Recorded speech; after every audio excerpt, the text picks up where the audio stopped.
Ang nakakatakot, kung huli na ang lahat. Because it is appointed that a man wants to die, and after this, the judgment. Paano kung natapos na yung buhay mo, mga minamahal, at hindi ka pa nanunumbalik sa paanan ng ating pinakamamahal na Panginoon? Yun ang nakakatakot.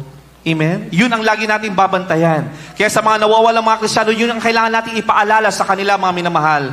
Amen? Mahal sila ng mahal na Panginoon. Binibigyan sila ng pagkakataon na manumbalik sa paglilingkod sa ating pinakamamahal na Panginoon. Pero naway, hindi matapos yung end of life nila bago sila makabalik sa paglilingkod sa ating pinakamamahal na Panginoon. Yung iba'y tinawag hanggang 12 years old lang. Yung iba'y tinawag hanggang 50 years old. Yung iba'y tinawag hanggang 60 years old. Paano kung hindi na sila nanumbalik, mga minamahal, sa end of their life, mga minamahal? Kawawa ang kanilang kaligtasan. Amen? Kaya tayo, mga minamahal, mga wise na mga Kristiyano, mga minamahal, kailangan nating patuloy na ipagtrabaho ang ating pananampalataya at ating paglilingkod sa ating pinakamamahal na Panginoon. Amen? Yung nakaraang pandemic, mga minamahal, this is the test to exercise our faith. Marami sa atin ang sinubok, mga minamahal, nung pandemya. Amen? At hindi tayo ipinahiya ng ating dakilang Diyos. Everybody shall praise the Lord. During the pandemic, lalo tayong pinagpala, marami mga tunay na anak ng malapay noon. Pagkatapos ng pagsubok, sila ay binuhos ng malapay noon ang pagpapala na mula sa ating pinakamamahal na Panginoon. Everybody shall praise the Lord. Dahil ipinagtrabaho ng mga raming mga kapatiran, ng mga anak ng malapay noon sa paniglesyang ito, ang kanilang pananampalataya. Hindi sila pinahiya ng ating pinakamamahal na Panginoon. Everybody shall praise the Lord. Because the just shall live by faith. Ang mga matuwid ay patuloy na mamumuhay at mamumuhay sa pananampalataya. Kung may pagsubok, the just shall live by faith. Kung may mga karamdaman, we shall live by faith in the name of our Lord God. Amen? Kung may mapagtatagumpay, patuloy na mamumuhay tayo sa pananampalataya sa pangalan ng ating pinakamamahal na Panginoon. Everybody shall praise the Lord. Praise the Lord. Nalalapit na po ang pagbabalik ng ating pinakamamahal na Panginoon. The signs of the end times ay nararamdaman po natin, mga minamahal. Sabi ng Banal Kasulatan, hindi po itatago ng ating pinakamamahal na Panginoon ang mga sinyales. Magiging malinaw ang propesiya ng pagbabalik ng ating pinakamamahal na Panginoon. Basahin lang po natin, mga minamahal, Mateo 24:4 hanggang 14, kahit nasa Tagalog na lamang po. Praise the Lord. Hallelujah.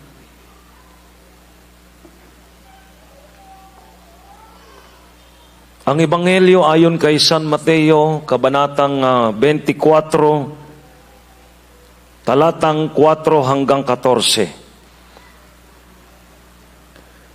At sumagot si Jesus at sinabi sa kanila, "Mangag-ingat kayo na huwag kayong mailigaw ni numan. Sapagkat marami ang magsisiparito sa aking pangalan na magsasabi, ako ang Kristo, at ililigaw ang marami." Amen. Mag-ingat daw po tayo, mga minamahal. Bakit? Dahil sa mga nalalapit na pagbabalik ng ating pinakamamahal na Panginoon sa mga huling araw. At ano yung huling araw na yon, mga minamahal? Ito pong henerasyon na meron tayo sa kasalukuyan, mga minamahal. Darating, marami mga magsasabi, mga minamahal, na sila ay si Jesucristo. Amen? Ngunit kanilang ililigaw ang marami, mga minamahal. Tuloy po natin ang basa. Talatang 6, "At mga karinig kayo ng mga digmaan at mga alingaw-ngaw na mga digmaan. Ingatan ninyo na huwag kayong magulumihanan, sapagkat kinakailangan ito'y mangyari, datapwat hindi pa ang wakas." Amen. Bago po natin ituloy yan, mga minamahal, tayo daw ay makakarinig ng mga digmaan at mga alingaw-ngaw na mga digmaan. Katulad ng mga nangyayari sa ating panahon, mga minamahal, na kung saan nagbabanta, mga minamahal, ang World War III. Amen? Between Israel and the Palestine. Amen. Pero yan, mga minamahal, sabi ng mga kasulatan, mga minamahal, ingatan ninyo na huwag kayong mga gulumihanan. Huwag daw tayong matakot na mga tunay na mga Kristiyano. Bakit, mga minamahal? Dahil kailangang ito'y mangyari, datapwat hindi pa ang wakas. Ituloy po natin ang basa. Talatang 7, "Sapagkat magsisitindig ang bansa laban sa bansa, at ang kaharian laban sa kaharian, at magkakagutom at lilindol sa iba't ibang dako. Datapwat ang lahat ng mga bagay na ito ay siyang pasimula ng kahirapan." Amen. Tingnan po natin, mga minamahal, pasimula pa lamang, mga minamahal, ng kahirapan na dadanasin ng mundong ito, mga minamahal. Tuloy po natin ang basa. Talatang 9, "Kung magagay ibibigay kayo sa kapighatian at kayo'y papatayin at kayo'y kapuputan ng lahat ng mga bansa dahil sa aking pangalan. At kung magkagay maraming mga titisod at mga kakalunuhan ang isa't isa at magkakapuutan ang isa't isa. Bago po natin ituloy yan, mga minamahal, yan po ba ay nagaganap, mga minamahal? Yan po ba ay nagaganap sa ating kapanahunan, mga minamahal? Paano natin nasasabing nagaganap yan, mga minamahal? Tayo, mga minamahal, ay dumaranas sa mga kapagitian, mga minamahal. Pahihintulutan daw yan ang ating pinakamamahal na Panginoon. Tayo, mga tunay na Kristiyano na naniniwala sa salita ng ating pinakamamahal na Panginoon, ay kapuputan ng lahat ng mga bansa. Amen? Ang ating pananampalataya, the Christian faith, mga minamahal, tayo ngayon, mga minamahal, ay binabatikos. Amen? Marami ngayon, mga minamahal, ang naniniwalang walang Diyos. Marami ngayon ang nagsasabi, mga minamahal, na si Kristo ay hindi Diyos, kundi tao lamang, mga minamahal. Anong nangyayari dito ngayon? Ang labanan ngayon, mga minamahal, ay hindi warfare, hindi yung sa pamamagitan ng machineries, mga minamahal. Ang labanan na ngayon dito ay filosofiya. Amen? Islam versus Christianity, mga minamahal. Hindi na siya geographical, mga minamahal. Ang mga Islam, mga minamahal, ano bang paniniwala ng mga Islam, mga minamahal? Ang paniniwala ng Islam, si Yesu Kristo ay tao lamang, isang propeta lamang. Amen? Kaya nagkakaroon ng kaguluhan, mga minamahal, dahil gusto nilang ipahiyaw, mga minamahal, they want to conquer Christianity and declare that only Allah is the one true God. They don't recognize Jesus Christ as the one true God. Dahil para sa kanila, mga minamahal, si Yesu Kristo ay propeta lamang. Amen. Kaya tayo ngayon, mga minamahal, mga Kristiyano, ay kinapuputan ng bansa, mga minamahal, ng lahat ng mga bansa, dahil sa pangalan ng ating pinakamamahal na Panginoon. At sabi dito sa Diyos, at kung magkagayon, marami mga titisod at mga kakanuluhan ang isa't isa. Bakit? Dahil sa ating pananampalataya at paniniwala. Anong paniniwala ng mga Kristiyano, mga minamahal? Na wala mga bakla, mga tumboy, mga minamahal, ang makakapasok sa karya ng malapay noon. Lumalakas ngayon, mga minamahal, yung mga LGBTQ, ang kanilang mga samahan, mga minamahal, ipinaglalaban ang kanilang mga karapatan, mga minamahal. At dahil yan ay tinututulan ng mga tunay na mga Kristiyano, anong nangyayari, mga minamahal? Tayo ngayon ay kinapupuutan. Nagiging katitisuran tayo sa kanilang paningin, mga minamahal. Dahil ipinapahayag natin ang katotohanan, mga minamahal, ang ating ipinapahayag na katotohanan ay nagiging katitisuran sa kanila. Palapakan natin ang ating pinakamamahal na Panginoon. Kaya wag po tayo magtaka, mga minamahal, kung tayo katitisuran o magagalit sila dahil sa katotohanan ng ating ipinapahayag, dahil yan ay nasusulat sa salita ng ating pinakamamahal na Panginoon. Ituloy po natin ang basa. Talatang 11. At magsisibangon ng maraming bulaang propeta at kanilang ililigaw ang marami. At dahil sa kasaganaan o sa pagsagana ng katampalasanan, ang pag-ibig ng marami ay lalamig. Datapwat ang magtitiis hanggang sa wakas ay siyang maliligtas. Amen. At ipangaral ang ebanghelyo ito ng harian sa buong sanglibutan at pagpapatotoo sa lahat ng mga bansa, at kung magkakagayoy, darating ang wakas. Palakpakan po natin ang ating pinakamamahal na Panginoon. Magsisibaon daw ang maraming mga bulaang propeta, kagaya ng mga nangyayari ngayon, mga minamahal. Kaliwat kanan, mga minamahal. Biglang darating, mga minamahal. Yung coverage ng media, mga minamahal, ay napakabilis. Kung sino yung mga nagdideklara, sila yung mga propeta, sila yung mga Yesu Kristo, napakabilis ng coverage ng media outfit. Amen? Lalo na dito sa Pilipinas, mga minamahal. Mula Mindanao, Visayas, mga minamahal, marami nagsasabi sila yung mga tunay na mga propeta. Sa iba't ibang bansa, marami nang nagsisilabasan sila yung mga tunay na mga propeta, mga minamahal. Subalit, anong sabi ng banal kasulatan, mga minamahal? Kanilang ililigaw ang marami. Paano mo masasabi, mga minamahal, na ang propeta ay pinili at mula sa Panginoong Hesus Kristo? Amen? Lalakip ang mga tanda, ang kapangyarihan ng ating pinakamamahal na Panginoon. Kagaya sa ating ginagalang mahal pastor, ang huling propeta sa ating kapanahunan, mga minamahal, ipinangaral ang tunay na salita ng ating pinakamamahal na Panginoon.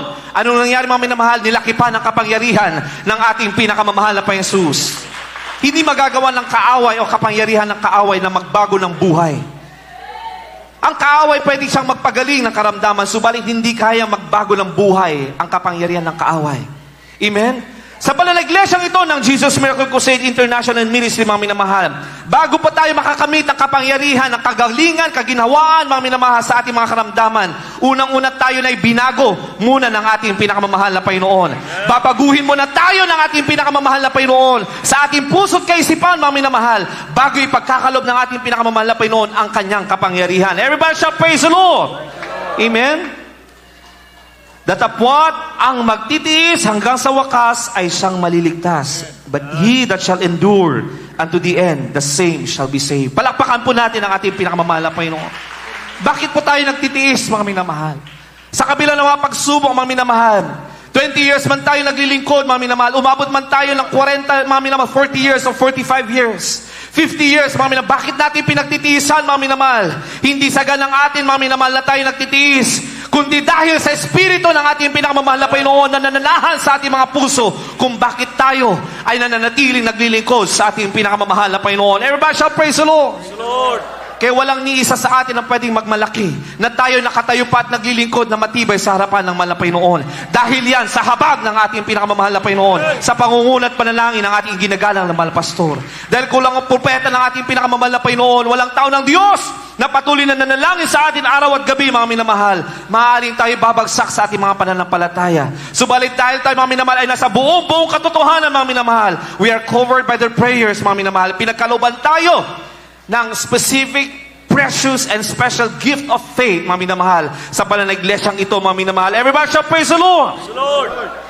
And this gospel of the kingdom shall be preached in all of the world for a witness unto all nations.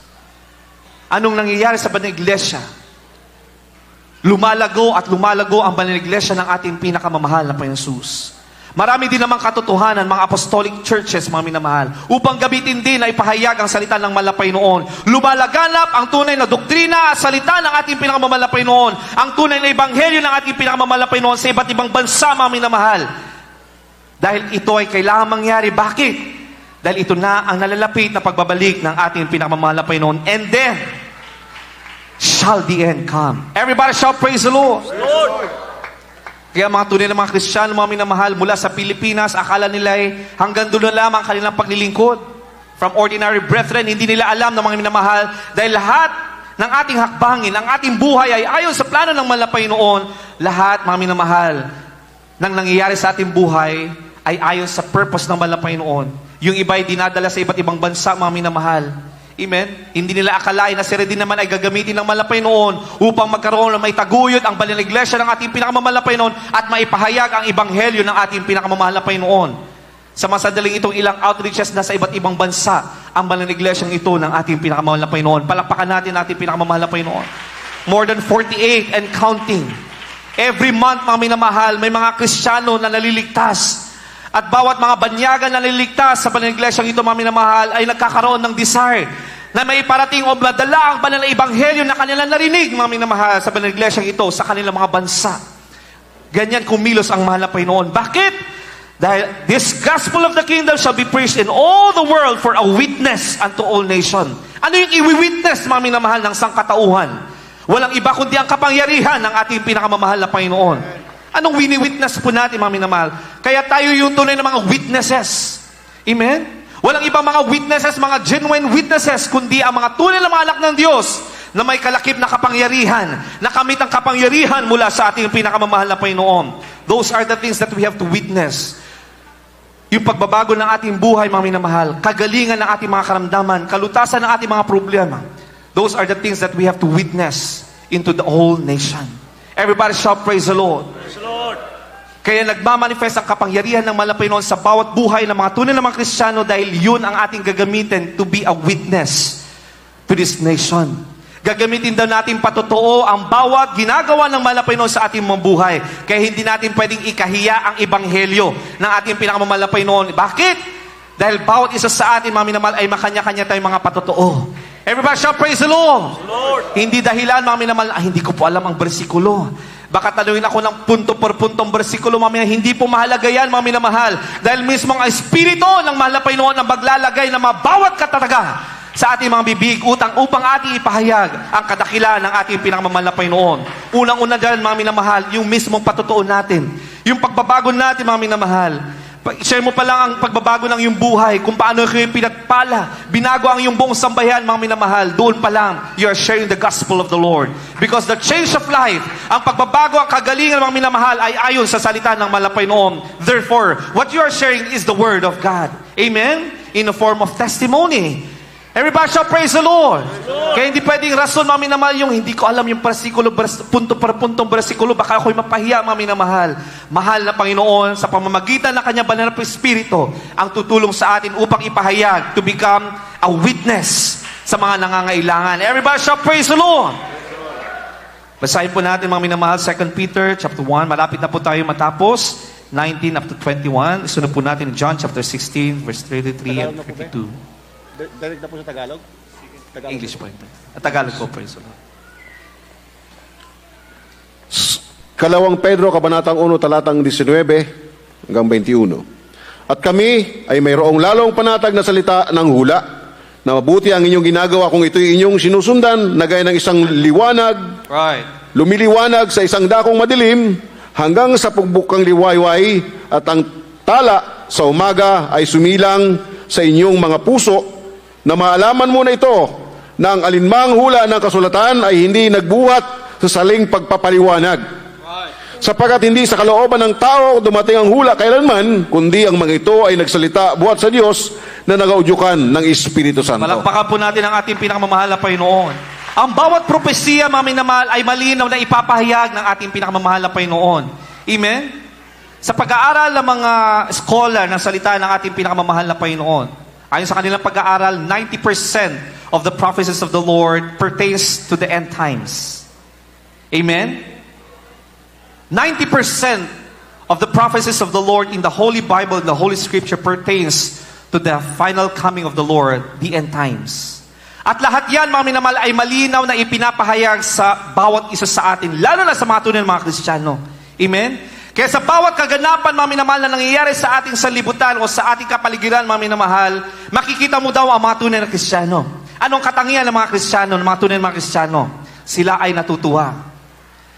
Ang sanlibutan natatakot. May nangyara. Hala, baka mawala na yung ganito. Tayo mga Kristiyano, oh, glory to God! Malapit na bumalik ang mahal na Panginoon! Hallelujah! Ang sinisigaw natin, come Lord, Jesus, come! Amen? Yan daw yung mga tunay na mga Kristiyano, mga minamahal. Bakit? Dahil sabi ng Banal na Kasulatan, we always have that blessed hope. Ang blessed hope natin, mga minamahal, hindi buhay dito sa mundo, mga minamahal. Our blessed hope is our life, eternal life in heaven. Everybody shall praise the Lord. Kaya tayo, mga minamahal, hindi tayo natatakot na mawala ang anuman sa sanlibutan ito, mga minamahal. Hanggat nakikita natin ang mga senyales, mga minamahal, the unfolding of the prophecies from the Word of God, mga minamahal, lalo tayo natutuwa, mga minamahal. Lalo tayo naghahanda sa malapit na pagbabalik ng ating pinakamamahal na Panginoon. Dahil sabi ng Banal na Kasulatan, mga minamahal, magiging malinaw daw sa atin. Hindi nakatago ang propesiya sa mga tunay na anak ng mahal na Panginoon. Magiging malinaw na ihahayag sa atin ang malapit na pagbabalik ng ating pinakamamahal na Panginoon. Everybody shall praise the Lord. Kaya habang mayroong mga lindol, mga minamahal, mga sakuna, mga minamahal, marami mga nalalamig sa kanilang paglilingkod, mga minamahal, habang marami mga minamahal ang pinipili magkasala at magkasala, mga minamahal, lalo tayo, mga minamahal, na mga tunay na anak ng Diyos, mas lalo tayo naghahanda sa pagbabalik ng mahal na Panginoon. Bakit, mga minamahal? Dahil lahat yan ay ayon sa salita ng mahal na Panginoon. Bago dumating ng ating pinakamamahal na Panginoon, marami ang manlalamig sa kanilang paglilingkod sa mahal na Panginoon. Bago dumating ang ating pinakamamahal na Panginoon, sin shall abound. Bago dumating ang mahal na Panginoon, magkakaroon ng mga hidwaan, magkakaroon ng mga wars, rumors of wars, mga minamahal. Bago dumating ang ating pinakamamahal na Panginoon, magkakaroon ng mga dilubyo, earthquakes, famines, pestilence, mga minamahal. Lahat yan ay magiging malinaw sa ating, mga minamahal. At lahat tayo, mga tunay na mga Kristiyano, tinuruan ng ating ginagana ng mahal na pastor upang unawain ang salita ng mahal na Panginoon, ay titindig, magpapasalamat sa ating pinakamamahal na Panginoon, dahil alam natin, malapit na ang pagbabalik ng ating pinakamamahal na Panginoon. Wala tayong ibang ligaya, mga minamahal, kundi ang makapiling ang ating pinakamamahal na Panginoon. Hindi tayo natatakot na mawala ang anuman na meron tayo sa mundong ito, mga minamahal. Ang kagalakan natin, mga minamahal, ay ang makapiling natin ang ating pinakamamahal na Panginoon. Hindi tayo manlulupaypay. Kung sa mundong ito, mga minamahal, hindi natin nakamit ang mga pagpapalang ating inaasam. Hindi tayo manlulupaypay, mga minamahal. Hindi maapektuhan ang ating pananampalataya kung sa mundong ito, hindi natin nakamit ang kagalingan ang ating inaasam. Dahil alam natin ang kagalingan ay sa langit sa pili ng ating pinakamamahal na Panginoon. Alam natin ang walang hanggang pagpapala. Ang tunay na tagumpay ay kung makakapiling na natin ang ating pinakamamahal na Panginoon. Yan ang tunay na kaligayahan ng mga tunay na mga Kristiyano. Everybody shall praise the Lord. Kaya sa ating paglilingkod, sa ating pinakamamahal na Panginoon, wala tayong ibang ligaya.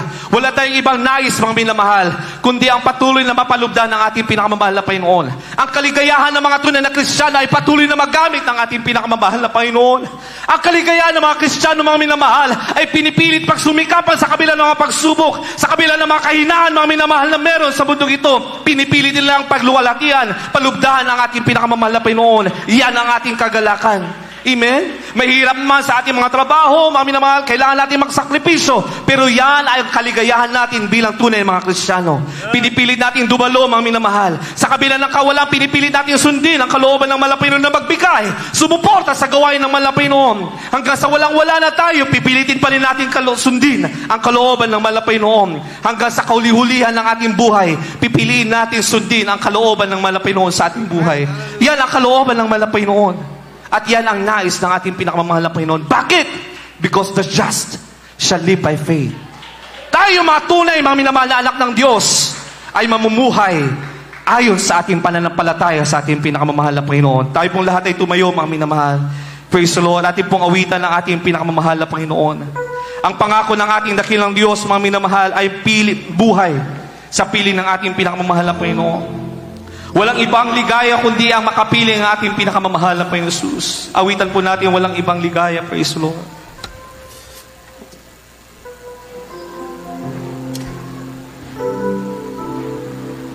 Walang ibang ligaya kundi ang makapiling ka. Dulot mo ay pag-asa, wala nang hahanapin pa. Sa piling mo'y ligtas ang buhay. Bakit ba nalayo? Nasa iyo na lang lahat. Tungkol sa ating mga hanap, ika'y